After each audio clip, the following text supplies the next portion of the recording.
Amalan yang kedua yang dapat kita amalkan nanti di hari Asyura, amalkan sholat sunat tasbih. Orang kan biasa ngerjakan pagi, siang. Kalau ngerjakan pagi atau siang itu 4 rakaat 1 kali salam. Tapi kalau kita ngerjakannya malam di hari Asyura, Rabu malam Kamis, ba'da Isya, ya kerjakan. Jangan malam-malam. Karena nanti kan bacaan tasbihnya banyak. Saya khawatir nanti kalau kelamaan baca tasbihnya kita bukanlah khusyuk, malah tidur. Karena kemalaman ngerjakannya. Kalau bisa ba'da Isya 8:30 kita kerjakan di hari Asyura itu di malam tanggal 10 Muharram. Kenapa? Nabi pernah mengatakan kepada pamannya Abbas, "Wahai pamanku Abbas, maukah aku tunjukkan kepada paman suatu amalan yang dapat menghapuskan 10 macam dosa? Dosa yang dahulu maupun yang sekarang, dosa yang kecil maupun yang besar, dosa yang sengaja atau yang tidak disengaja, dosa yang tersembunyi atau yang terang-terangan." Apakah itu? Kata pamannya Abbas. Kerjakanlah sholat sunat tasbih. Jadi kalau dia malam mengerjakannya 4 rakaat dibagi 2 salam. Kata Nabi, sholatul lail masna masna. Sholat malam itu sebaiknya 2 rakaat 1 kali salam.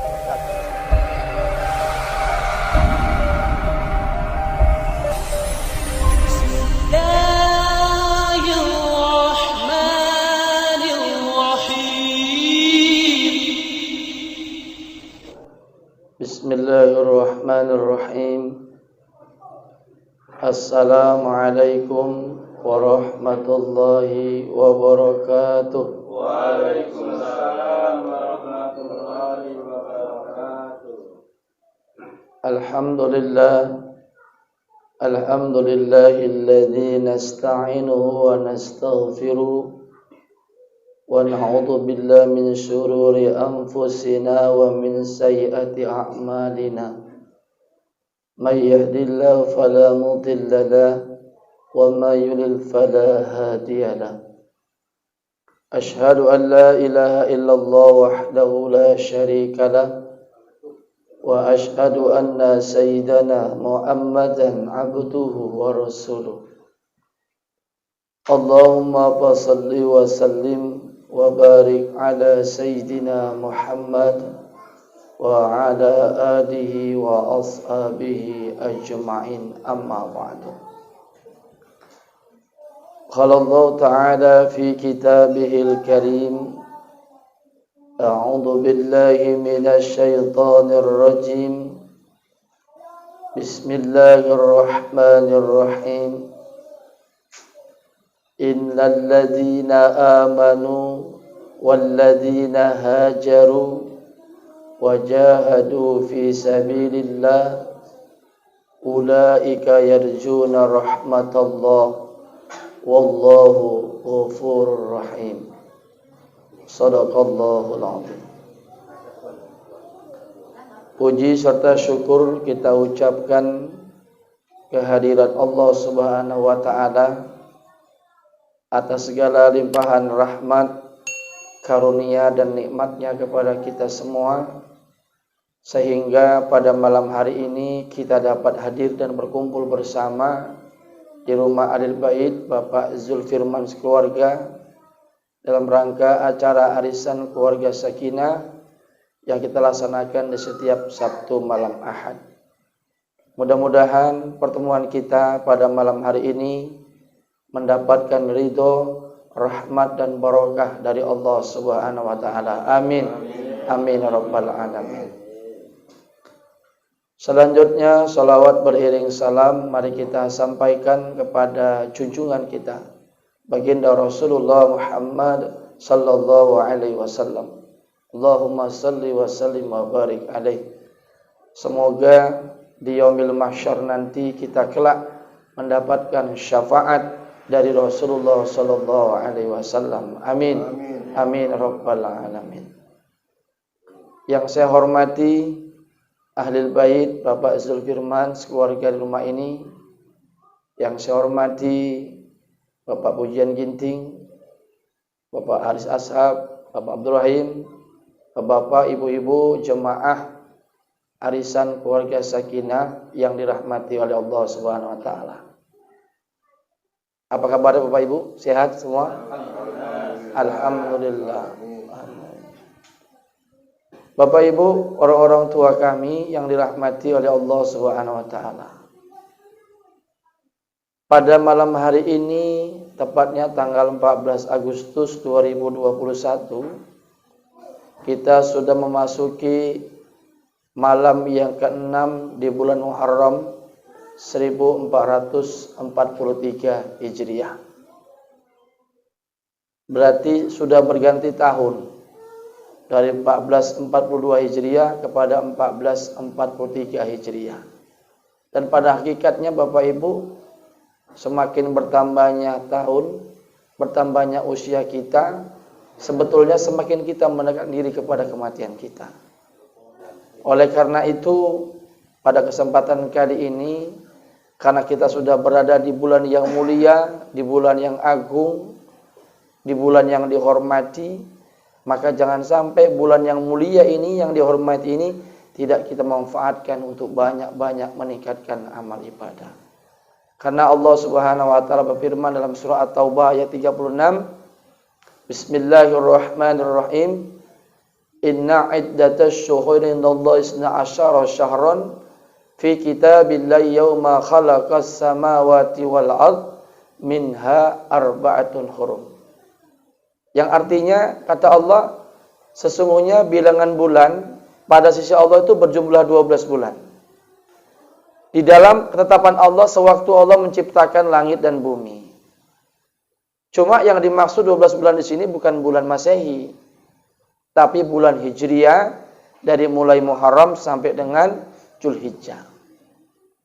Dan di antara 12 bulan itu kata Allah minha arba'atun hurum. Di antaranya ada 4 bulan yang dihormati. Ada 4 bulan yang dimuliakan. Yang mana kalau kita berbuat kebajikan di 4 bulan yang dimuliakan ini, maka akan dilipat gandakan pahala kita oleh Allah Subhanahu wa taala. Yang mana saja 4 bulan itu? 3 yang berdekatan, 1 yang terpisah. 3 yang berdekatan itu adalah Dzulqa'dah, Dzulhijjah, dan Muharram. Dan 1 yang terpisah yaitu bulan Rajab. Maka oleh karena itu Bapak Ibu, di 4 bulan yang dimuliakan ini dan dihormati ini, banyak-banyaklah kita untuk meningkatkan amal ibadah kepada Allah Subhanahu wa taala. Bapak Ibu, orang-orang tua kami, jemaah arisan keluarga sakinah yang dirahmati oleh Allah Subhanahu wa taala. Di bulan Muharram ini ada 1 hari yang agung. Ada 1 hari yang mulia.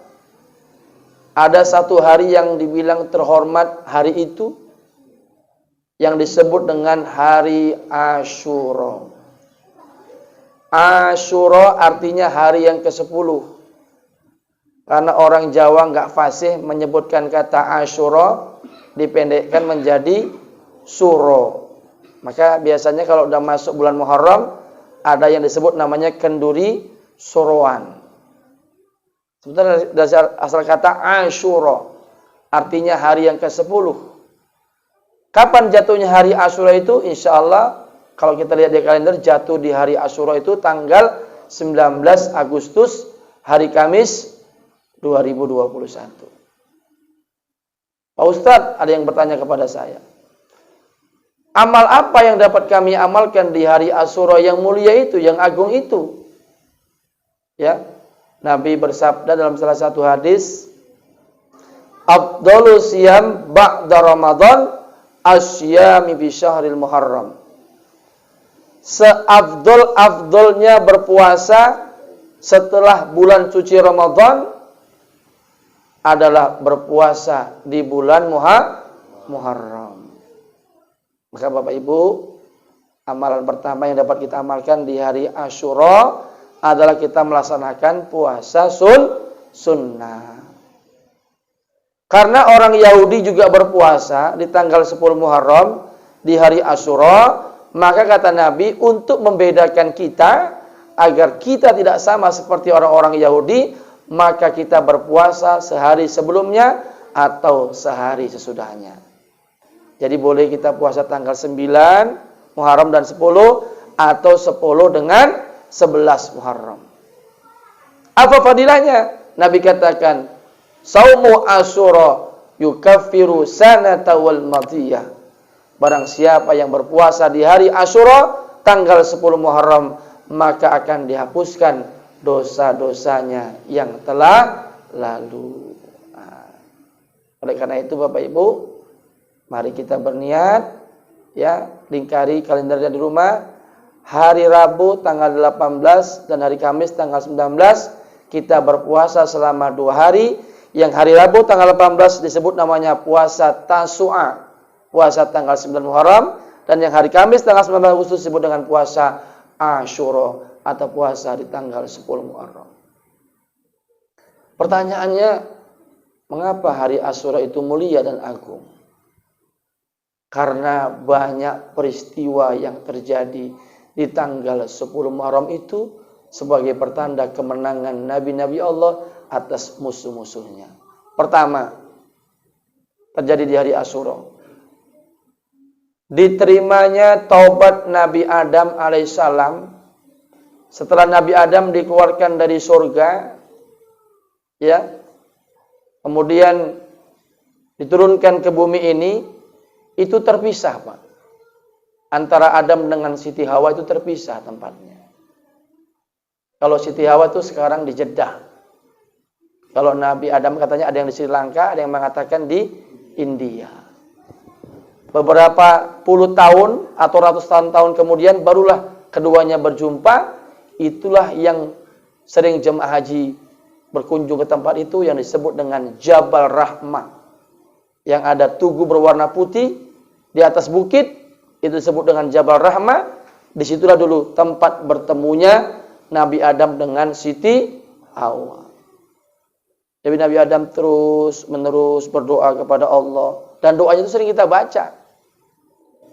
Rabbana zalamna anfusana wa illam taghfir lana wa tarhamna lanakunanna minal khasirin.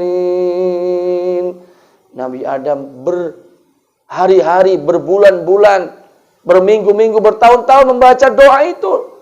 Dia memohon ampun kepada Allah Subhanahu wa taala. Pada akhirnya Allah Subhanahu wa taala mengampunkan dan menerima taubat Nabi Adam, dan peristiwa itu terjadi di hari Asyura tanggal 10 Muharram. Yang kedua, yang terjadi di tanggal 10 Muharram adalah diselamatkannya Nabi Nuh dari banjir bah atau dari banjir yang besar. Jadi seluruh umat Nabi Nuh yang masuk dalam kapalnya, yang cuma 80 orang itu, bayangkan tuh Pak, Nabi Nuh berdakwah 950 tahun, yang mau ikut dakwanya cuma 80 orang. Berarti setiap 10 tahun tuh 1 orang yang ikut. Mungkin kalau ada ustadz sekarang dakwah seperti itu udah ditinggalkan umatnya itu. Nggak sabar nih. Berpuluh-puluh tahun, 10 tahun cuma 1 kan berarti kan. 950 tahun cuma 80 orang mau ikut. Sampai anaknya pun yang bernama Kan'an, ketika disuruh Nabi Nuh untuk masuk dalam kapalnya, anaknya pun tidak mau ikut.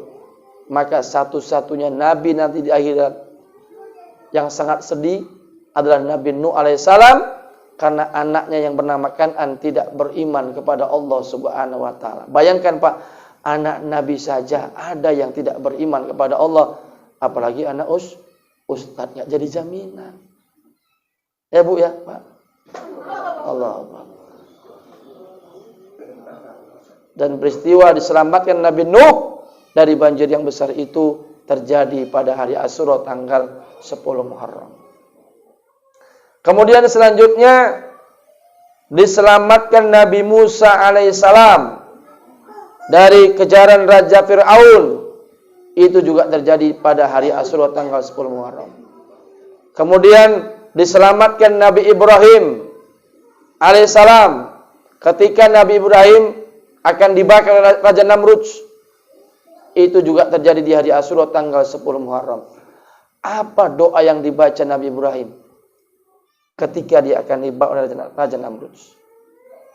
Doa Nabi Ibrahim adalah hasbiyallah wa ni'mal wakil, ni'mal maula wa ni'man nasir. Jadi saat kegentingan mendesak, dalam keadaan susah, dalam keadaan kita galau, maka satu-satunya tempat kita bernaung dan berlindung adalah Allah. Allah perintahkan pada api, ya nar, kuni bardan wa salaman ala Ibrahim. Wahai api, dinginlah kamu dan selamatkanlah Nabi Ibrahim. Api yang tadinya begitu panas berubah menjadi dingin. Mungkin kalau kita baca itu Pak, kita mau dibakar api, kita baca hasbiyallah wa ni'mal wakil, belum tentu juga kita nggak hangus. Kenapa Nabi bisa seperti itu? Makomnya, ketaatannya, ibadahnya, bersih hatinya, maka sangatlah wajar jikalau setiap dia berdoa, doanya dikabulkan oleh Allah Subhanahu wa taala. Kemudian selanjutnya, apalagi peristiwa yang melatar belakangi hari Asyura itu agung adalah diselamatkan Nabi Yunus alaihissalam ketika Nabi Yunus ditelan dalam perut ikan nun atau ikan paus. Itu terjadi pada hari Asyura tanggal 10 Muharram. Apa doa yang dibaca Nabi Yunus? La ilaha illa anta subhanaka inni kuntu minadh dhalimin. Jadi Bapak Ibu, tidak semuanya kalau kita buat kesalahan, buat dosa, ucapannya itu dengan istighfar.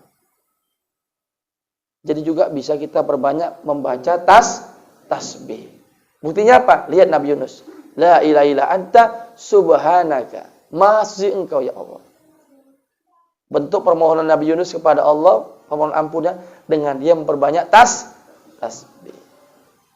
Maka Bapak Ibu, amalan yang kedua yang dapat kita amalkan nanti di hari Asyura, amalkan sholat sunat tasbih. Orang kan biasa ngerjakan pagi, siang. Kalau ngerjakan pagi atau siang itu 4 rakaat 1 kali salam.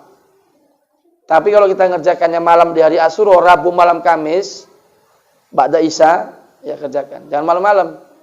Karena nanti kan bacaan tasbihnya banyak. Saya khawatir nanti kalau kelamaan baca tasbihnya kita bukan khusyuk, malah tidur.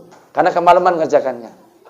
Kalau bisa ba'da Isya 8:30 kita kerjakan di hari Asyura itu di malam tanggal 10 Muharram. Kenapa? Nabi pernah mengatakan pada pamannya Abbas, wahai pamanku Abbas, maukah aku tunjukkan kepada paman suatu amalan yang dapat menghapuskan 10 macam dosa. Dosa yang dahulu maupun yang sekarang, dosa yang kecil maupun yang besar, dosa yang sengaja atau yang tidak disengaja, dosa yang tersembunyi atau yang terang-terangan. Apakah itu? Kata pamannya Abbas. Kerjakanlah sholat sunat tasbih. Jadi kalau dia malam mengerjakannya 4 rakaat dibagi 2 salam. Kata Nabi, sholatul lail masna. Sholat malam itu sebaiknya 2 rakaat 1 kali salam. 2 rakaat 1 kali salam. Dengan niat usolli sunnat dan tasbih. Kalau dia malam rakaataini lillahi. Tidak 4 rakaatin karena dia 2 rakaat. Kemudian kita baca iftitah, kita baca Fatihah, surah yang disunahkan rakaat pertama kalau hafal surah rakaat pertama adalah surah Al-Adiyat. Al-Zalzalah. Idza zulzilatil ardu zilzalaha. Rakaat pertama. Rakaat kedua surah Al-Adiyat. Rakaat ketiga boleh surah Kul-Kul. Kalau kita ngapal surah yang tadi Bu, surah Kul-Kul Bu, surah langganan kita kalau sholat. Qul ya ayyuhal kafirun. Qul Allahu ahad, ya kan? Boleh. Ada juga yang sholatnya 4 itu dibaca, enggak masalah. Tapi kalau kita hafal sebaiknya itu. Al-Zalzalah, Al-Adiyat, Al-Kafirun, baru Al-Ikhlas. 4 rakaat itu. Jadi 1 rakaat tasbihnya sebanyak 75. Habis baca surah 15. Setelah doa ruku 10. Setelah doa i'tidal 10. Sujud yang pertama 10. Duduk atau sujud 10. Sujud yang kedua 10. Nah, jangan langsung berdiri. Sebelum berdiri habis rakaat pertama, duduk istirahat baca 10. Kalau kita langsung berdiri jumlahnya enggak 75. 65. Sedangkan satu rakaat jumlahnya 75 kali 4 rakaat pas 300 tasbih. Coba amalkan itu. Nanti di malam Asyura, Rabu malam Kamis ba'da Isya. Jadi sholat sunat tasbih ini Nabi katakan kalau bisa setiap hari. Enggak bisa seminggu sekali, enggak bisa sebulan sekali, enggak bisa setahun sekali, enggak bisa juga seumur hidup sekali. Kita pernah ngerjakan sholat sunat tasbih seminimal-minimalnya. Bapak Ibu, orang-orang tua kami yang dirahmati oleh Allah Subhanahu wa taala. Itu yang kedua yang dapat kita amalkan di hari Asyura. Yang ketiga yang dapat kita amalkan di hari Asyura adalah silaturahim, mengunjungi tempat orang-orang soleh, baik yang masih hidup ataupun yang sudah maka biasanya kalau para asatidz, ustaz-ustaz, ulama-ulama itu di hari Asyura itu mereka ziarah, touring ziarah ke makam-makam para wali, para sunan, para habaib. Ternyata itu sunnah. Di hari Asyura kita berziarah ke makam tempat orang-orang soleh. Minta apa? Keberkahan. Bukan minta sama yang dalam itu, tapi minta kita keberkahan atas ilmu-ilmu yang telah mereka terapkan semasa mereka hidup. Maka di Jawa itu makam-makam sunan ramai itu. Di hari Asyura, apalagi papan itu, papan tinggi Barus. Tahu nanti ramai itu. Tapi enggak pernah sama orang menghitung jumlah tangga itu. Saya pernah ke sana dengan jamaah Al-Munjiri. Saya menghitung 710. Teman saya hitung 712. Teman yang lain 711. Tidak pernah sama hitungan tangga di makam papan tinggi di Barus itu. Itu memang kalau kita nggak sanggup nggak akan sampai naik ke atas. Karena begitu tingginya. Itu makam Syekh Mahmud panjangnya hampir 7 meter itu, Pak. Seperti yang kami sama Pak Asak kemarin di Pulau Kampai, ternyata ada juga makam yang sama, makam panjang namanya, 7 meter ya Pak Asak ya, 7 meter juga. Nah, itu ada pernah salah seorang jemaah dari Banda Aceh mengambil batu dalam makam itu, ternyata dimimpikan dalam mimpinya, ya kan? Keadaannya dalam mimpi itu bapak tersebut disuruh mengembalikan. Kenapa? Batu itu sakit. Setelah dibawa pulangnya batu itu dia sakit terus-menerus, dimimpikan dalam mimpinya disuruh mengembalikan batu itu. Akhirnya batu itu dikembalikan lagi tempatnya dan alhamdulillah sudah sehat kembali. Maka itulah kita nggak boleh sembarangan, Pak. Kalau kita ziarah ke makam orang-orang soleh, para wali-wali itu nggak boleh sembarangan kita. Nah. Bapak Ibu, orang-orang tua kami yang dirahmati oleh Allah Subhanahu. Kemudian apalagi amalan yang dapat kita amalkan yang berkaitan hari Asyura adalah kita mengunjungi orang yang sedang kalau ada yang sakit daripada saudara kita, Pak, kunjungi. Ya, doakan kepada dia supaya disembuhkan oleh Allah. Sebetulnya kita yang sehat itu minta didoakan sama yang sakit. Karena biasanya orang kalau sudah sakit itu, Pak, kekhusyukan doanya itu lebih ketimbang orang yang sehat. Tengoklah kalau orang udah sakit, berobat kemana-mana nggak sembuh, berdoa dia pasti doanya itu khusyuk sekali. Ya Allah, sembuhkan ya Allah penyakit. Kenapa? Karena harapan dia ingin sembuh itu tinggi. Berbeda ketika kita berdoa dalam keadaan kita sehat. Maka para ulama-ulama dulu kalau jenguk orang sakit, ya, mereka yang datang itu minta didoakan sama yang sakit.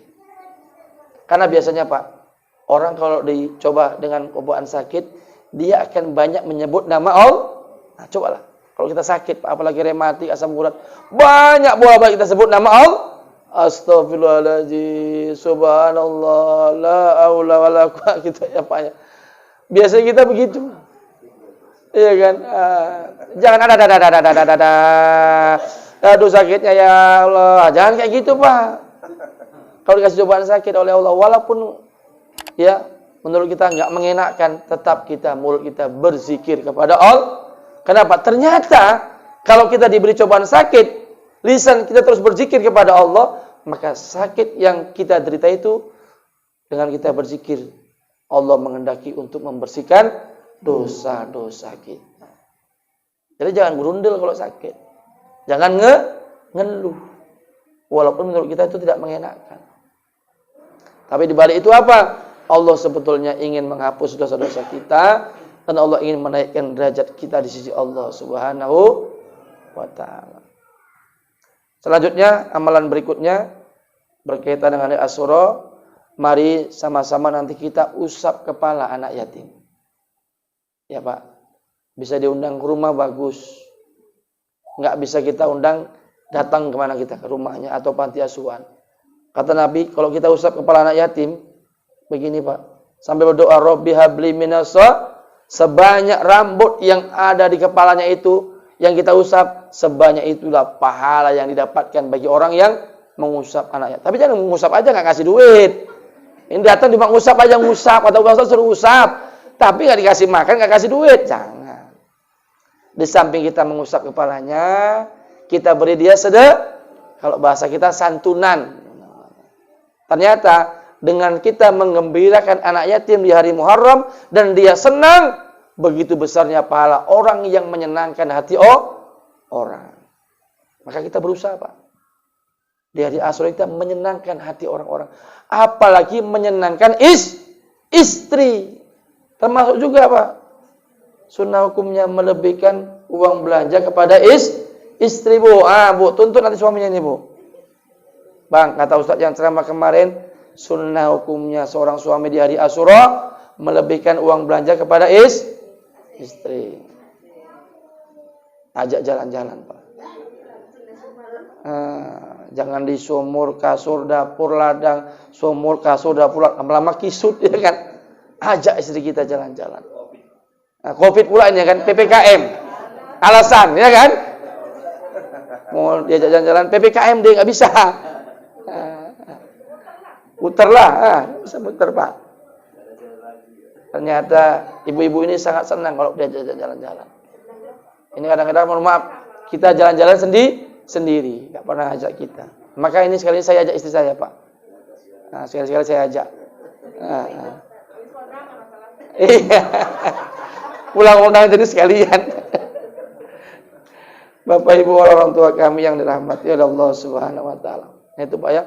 Maka disebutlah bulan Muharram ini dengan lebarannya anak ya. Banyak orang-orang kaya mengambil waktu di bulan Muharram ini, subhanallah, manfaatkan. Maka sebetulnya rugi kalau bulan Muharram ini dibiarkan berlalu begitu saja tanpa kita banyak berbuat amal-amal kebaikan di dalamnya. Termasuk yang sunnah yang pernah saya baca dalam hadis di bulan Muharram ini, memakai ini Bapak, celak. Pakai celak Pak.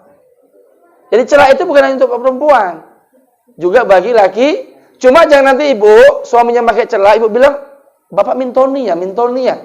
Udah mau dekat lagi, jangan dibilang gitulah. Itu sunnah, pakai celak. Tapi jangan tebal-tebal Bu, karena nggak ada celak yang Arab, ibu pakai spidol gini kan? Ya jangan juga lah, ya kan? Ya sunnah itu Pak, memakai celak. Dan kalau bisa nanti ketika buka puasa, kita buat makanannya bubur suro namanya. Itu kisah di zaman Nabi Nuh kalau saya nggak salah. Ya, bubur suro dari 7 atau 10 jenis kacang-kacangan. Kita buat.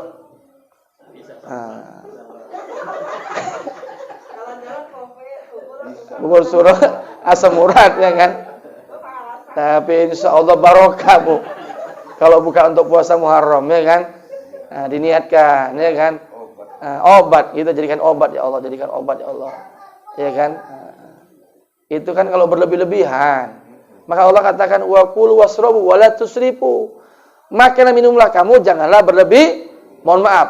Terkadang yang membuat kita sakit itu karena berlebih-lebihan. Allah katakan makan minum dan jangan berlebih-lebihan. Ya. Sama kayak kita makan daging itu, Pak. Daging kurban. Enggak apa-apa sebetulnya, Pak. Tapi kalau berlebih kapasitas, ya betul lah, naik tensinya. Makan sedikit. Jangan terlalu banyak. Nah, coba nanti kita sediakan buka puasa di hari Asyura itu dengan makan bubur dari 7 jenis kacang. Jadikan satu kacang merah, kacang hijau, kacang Dijadikan satu. Tak apa rasanya, nggak tahu saya pun itu.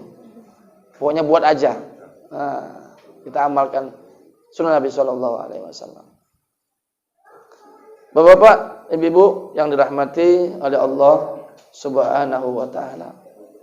Jadi kalau bisa dengan bertambahnya tahun kita hijrahlah, ya kan?